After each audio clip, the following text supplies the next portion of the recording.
আমার লেখা 40 লাইনের কবিতা গ্রন্থ থেকে একটি কবিতা পাঠ করছি। কবিতাটির নাম জান্নাতীদের আসরে। লিখেছি আমি সৈয়দ আসলাম হোসেন। আমার কথা কেউ শুনে না, তবু আমি বলি, স্বার্থ ছাড়া কেউ ডাকে না, জেনে শুনে চলি।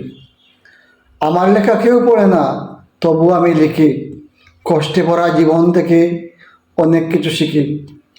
আমার কথা কেউ মানে না, সবাই ভাবে বোকা, সুযোগ পেলে সাথে সাথে দিয়ে যায় ধোঁকা।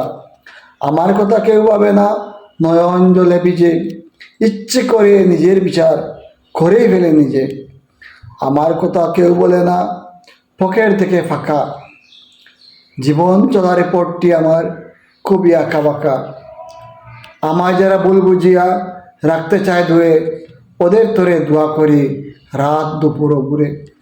আমার পাপ কষতে গিয়ে পাহাড় সমান পাই, আল্লাহ তুমি দয়ার সাগর, পাপের ক্ষমা চাই। আমার জীবন চলার পথে কষ্ট নিয়েও তুলে, দুনিয়াদারির নেশায় পড়ে না যায় যেন ভুলে। আমার মরণ কদর রাতে শেষ দেখালে দিও, আমল নামায় পুণ্য ভরে আপন করে নিও। আমার যখন ডাকবে কাছে, দাঁড় করাবে হাসেরে, হিসাব নিকাশ ছাড়াই দিও জান্নাতীদের আসরে।